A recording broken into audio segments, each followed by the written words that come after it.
Когда беспилотник делает снимок, который объясняет историю 500-летней давности, которую никто никогда не должен был увидеть, человек вынужден выбирать между продолжением хранить многолетнюю тайну или раскрытием ее миру. Пропеллеры жужжали, когда беспилотник рассекал горный воздух. Колтон выжил максимум, но пути назад не было. Он смотрел на экран своего пульта управления, и сердце его бешено колотилось. Изображение на экране было зернистым, но достаточно четким. Обрыв. «Этого не может быть на самом деле», – пробормотал Колтон, вытирая пот со лба. Когда беспилотник завис над иззубренной скалой, подо льдом отчетливо проступили очертания чего-то древнего и запретного. Это было открытие, которое могло переписать историю, и из-за которого он мог погибнуть. Снизу донесся громкий треск. Колтон оторвался от своего пульта управления, широко раскрыв глаза. У подножия скалы зашевелились тени. Они приближались к нему, угроза, которой он никак не ожидал. На мгновение он подумал о том, чтобы нажать кнопку возврата и направить беспилотник обратно к себе. Но он знал, что тот не успеет добраться до него вовремя. Они были быстрее, и он был в смертельной опасности. Колтон глянул на экран и застыл, когда изображение стало четче. Вот он снова, этот необъяснимый символ, вырезанный на скале, тот самый, который он видел в старых полузабытых рукописях. Тот, который на протяжении 500 лет был стерт из истории. Но теперь он вернулся, и мир вот-вот узнает правду, которую никому не суждено было увидеть. Колтон никогда не планировал сделать такое опасное открытие 2 неделями ранее. Он был кинорежиссером, членом небольшой команды, снимавшей документальный фильм об изменении климата в Альпах. Сюжет должен был быть простым – показать, как повышение температуры растапливает лед, замерзший на протяжении тысячелетий, открывая фрагменты прошлого, давно погребенные под ним. Но то, что смог бы запечатлеть его беспилотник, выходило бы далеко за рамки этого, объясняя историю 500-летней давности, которая была целенаправленно скрыта от мира, секрет, настолько тщательно хранимый, что само его существование было загадкой. Колтон всегда привлекали нерассказанные истории мира. Повзрослев, он часами просиживал над коллекцией книг своего деда о древних цивилизациях и забытых мифах. Его дед, археолог на пенсии, привил ему глубокое любопытство к скрытым уголкам истории. «Колтон, там есть свои секреты», — говорил он, и его глаза блестели от возбуждения. Секреты, ради сохранения которых некоторые люди готовы на все, лишь бы их скрыть. В то время Колтон думал, что это просто бред старика с разыгравшимся воображением. Но сейчас, когда он стоял на пороге раскрытия одного из этих секретов, слова его деда прозвучали в его голове с пугающей ясностью. Первые несколько дней съемок прошли гладко. Команда Колтона должна была опросить местных жителей в близлежащей деревне, в то время как Колтон решил отправиться в горы в одиночку. Уединение давало ощущение свободы, и полностью зарядив свой беспилотник, он планировал сделать несколько потрясающих снимков голых вершин для документального фильма. В тот момент, когда беспилотник взлетел, Колтон почувствовал прилив радости. Он вел его над скалистыми утесами и заснеженными долинами, очарованный нетронутым величием пейзажа. Девственная природа простиралась на многие мили во всех направлениях. Воздух, напоенный ароматом сосен и снега, бодрил. Колтон глубоко вдохнул, чувствуя себя бодрее, чем когда-либо за последние годы. Волнение от открытия было ощутимым, и он был близок к тому, чтобы наткнуться на что-то, что навсегда изменит его жизнь. Он заметил необычное скальное образование, частично обнажившееся из-за таяния льда. Сверху оно напоминало колоссальное, искусно вырезанное лицо, почти человеческое по своим чертам. Форма была тревожной, почти сюрреалистичной. Глаза, казалось, следили за движениями дрона, когда он кружил над ними, отчего по коже пробегал холодок. Позвоночник Колтона. Любопытство взяло верх над ним. Колтон подвел дрон ближе, увеличивая изображение скалы, вырезанной в скале. Камера дрона заметила что-то еще, маленькую узкую пещеру, скрытую подо льдом. Внутри что-то на мгновение замерцало на солнце, прежде чем исчезнуть в тени. Это было странно, но он сразу не придал этому большого значения. Он предположил, что это просто странное природное образование, оставленное древними поселенцами. И все же что-то в этом не давало ему покоя, от чего он никак не мог избавиться. Когда солнце начало садиться, отбрасывая длинные тени на склон горы, Колтон неохотно вернул беспилотник на прежнее место. Он собрал свое снаряжение и отправился в долгий обратный путь в деревню, все еще размышляя о том, что он увидел. Маленькая альпийская деревушка Хейли отличалась от того места, которое привлекало много внимания. Расположенный между двумя высокими пиками, он остался практически нетронутым современностью. Жители деревни были добрыми, хотя и отстраненными, и Колтон заметил, что они с осторожным любопытством поглядывают на чужаков. Идя по узким мощеным улочкам, Колтон не мог избавиться от ощущения, что за ним наблюдают. За окнами причудливых шале, казалось, прятались настороженные взгляды, а разговоры резко обрывались, когда он проходил мимо. Он попытался избавиться от паранойи, списав ее на изоляцию и странное открытие, которое он сделал ранее. Но когда он случайно упомянул о пещере, которую заметил в тот вечер в разговоре с пожилым продавцом, атмосфера в магазине стала ледяной. Ее глаза расширились от страха, а рука задрожала, когда она схватилась за прилавок. «Ты же не ходил туда, правда?» – прошептала она едва слышно. «Нет, я просто увидел это на записи с беспилотника», – спросил Колтон, сбитый с толку ее реакцией. Он заметил, что другие посетители маленького магазинчика замолчали, их взгляды были устремлены на него со смесью страха и подозрения. Она нервно огляделась по сторонам, прежде чем еще больше понизить голос. «Держись подальше от этого места. В этих горах ничего хорошего не жди. Люди, отправившиеся на поиски того, что лежит подо льдом, никогда не возвращаются. Есть история 500-летней давности, которую никому не суждено было увидеть или узнать». Колтон попытался задать еще несколько вопросов, но она замолчала, отказываясь произносить больше ни слова. Остальные жители деревни быстро разошлись, оставив магазин в зловещей тишине. Уходя, Колтон чувствовал, как их взгляды сверлят его спину, полные невысказанного предупреждения.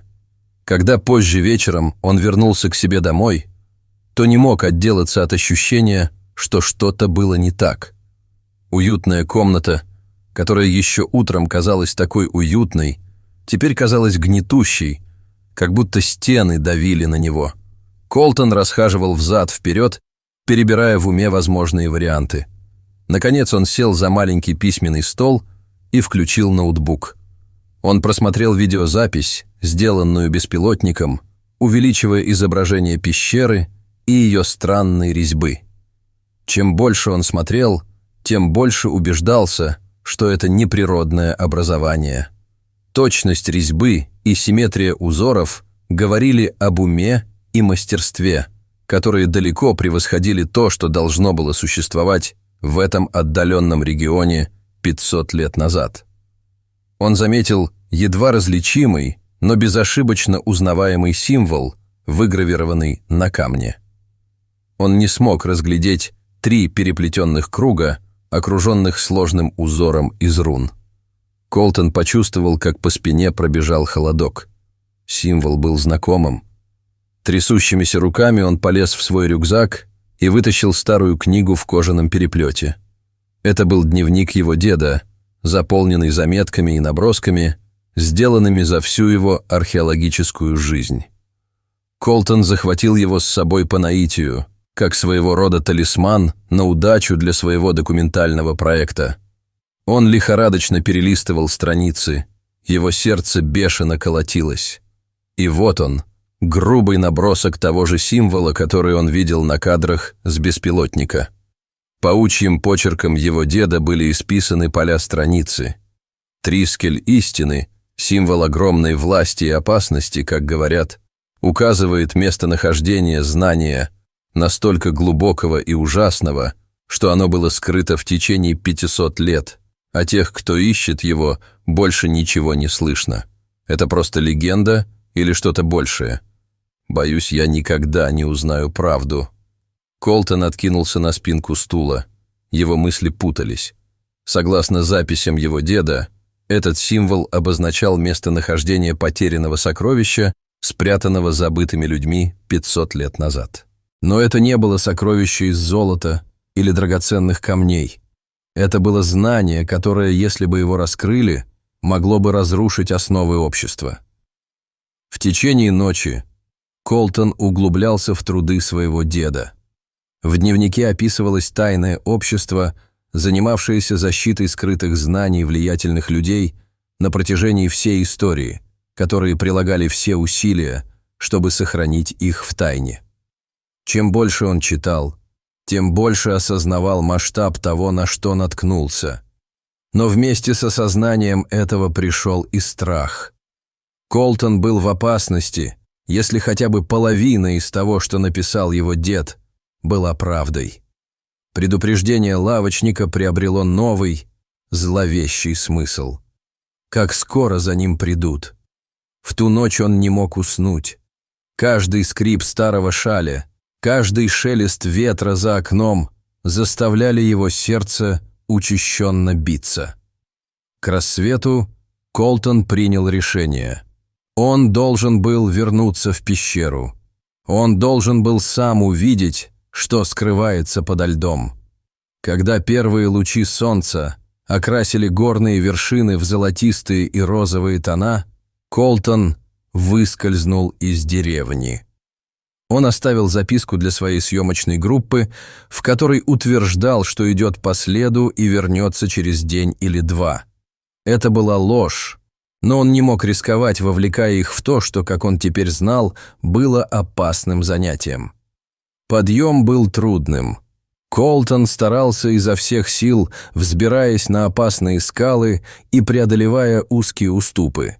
Разреженный горный воздух обжигал его легкие, и не раз он чуть не терял равновесие на обледенелой местности. Но мысль о том, что его ждет, заставляла его двигаться вперед. К полудню он добрался до места, где впервые запустил свой беспилотник. Лицо, вырезанное на склоне горы, возвышалось над ним. Вблизи его черты казались еще более тревожными.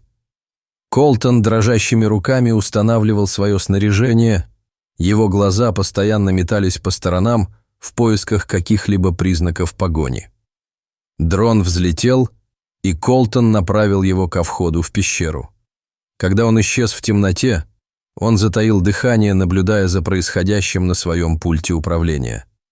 На мгновение все, что он мог видеть, была чернота. Затем внезапно экран засветился. Колтон ахнул. Стены пещеры были покрыты замысловатой резьбой, каждая из которых рассказывала историю, которую никому не суждено было увидеть. Сцены развитой цивилизации, технологий, которых не должно было существовать 500 лет назад, катастрофических событий, изменивших мир. И в центре всего этого тот самый символ – трискель истины. В центре пещеры стоял пьедестал, на котором лежала небольшая, непритязательная книга. Но Колтон без сомнения знал, что в этой книге содержится истина, секрет, который был скрыт в течение 500 лет. У Колтона было всего несколько секунд, чтобы принять решение. Он мог попытаться схватить книгу и убежать, рискуя быть схваченным теми, кто охранял этот секрет. Или он мог использовать беспилотник, чтобы транслировать изображение миру, гарантируя, что правда выйдет наружу, даже если его поймают. Его палец завис над кнопкой трансляции. И в этот момент он услышал приближающиеся шаги и голоса, доносимые ветром. Они пришли за ним. В этот момент Колтон осознал всю важность своего открытия. Речь шла не просто о раскрытии тайны или создании революционного документального фильма. Речь шла о раскрытии правды, которая могла изменить все. История 500-летней давности, которую никто не должен был увидеть. Глубоко вздохнув, он сделал свой выбор. Его палец нажал на кнопку трансляции, и изображение стало транслироваться по всему миру. Что бы ни случилось дальше, правда станет известна.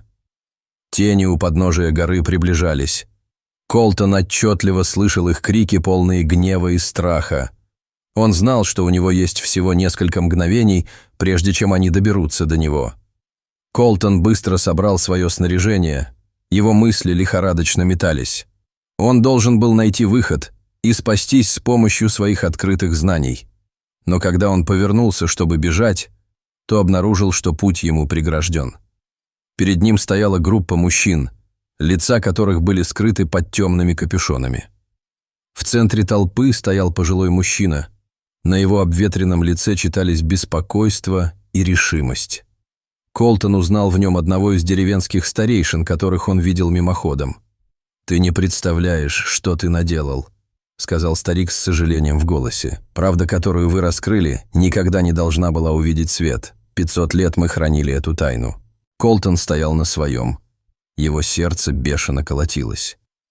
«Люди имеют право знать», — сказал он, удивляясь силе своего голоса. «Что бы ни было спрятано в этой пещере, какую бы тайну вы ни хранили, она принадлежит всему миру». Старик печально покачал головой. «Вы, конечно, правы, но некоторые истины слишком опасны, слишком потрясающие. Мир не готов к тому, что скрывается в этой пещере». Когда люди приблизились, Колтон понял, что его путешествие еще далеко от завершения. Правда уже была известна, она распространялась по интернету, и ее невозможно было скрыть. Но борьба за то, чтобы пролить свет на эту правду и разобраться в древних секретах, которые он раскрыл, только начиналась. Мир уже никогда не будет прежним, и Колтон тоже. В последующие дни и недели открытие Колтона вызвало волну возмущения по всему миру. Снимки из пещеры стали вирусными, вызвав жаркие споры и дикие домыслы. Правительства пытались скрыть информацию, но было уже слишком поздно. Правда была где-то рядом, или, по крайней мере, ее часть. Колтон оказался в центре глобальной бури. Некоторые приветствовали его как героя, в то время как другие называли глупцом. Эксперты из всех областей изучали отснятый материал в пещере, пытаясь разобраться в передовых технологиях, изображенных на древней резьбе. Когда они это сделают, мир наконец узнает 500-летнюю историю, которую так долго скрывали, правду о прошлом человечества, циклической природе цивилизации и предстоящих вызовах. Когда Колтон закрыл глаза, он снова подумал о словах своего деда. «Где-то там есть секреты, Колтон. Секреты, ради сохранения которых некоторые люди готовы на все». Он раскрыл один из этих секретов, и хотя цена была высока, он знал, что, не задумываясь, повторил бы все это снова. Потому что некоторые истины, какими бы опасными они ни были, заслуживают того, чтобы их знали. Мир менялся, и Колтон, к лучшему это или к худшему, стал катализатором. Его беспилотник запечатлел изображение, которое объясняло историю 500-летней давности, которую никто никогда не должен был увидеть, и теперь пути назад не было. Вы когда-нибудь сталкивались с тайной, которая изменила все, что, как вам казалось, вы знали? Что бы вы сделали, если бы оказались на месте Колтона, столкнувшись с решением раскрыть правду 500-летней давности или сохранить ее в тайне? Поделитесь своими мыслями и впечатлениями в комментариях ниже и поблагодарите за то, что выслушали эту захватывающую историю об открытиях, опасностях и силе скрытых знаний. Присоединяйтесь к нам, чтобы узнать еще больше захватывающих историй, подобных этой.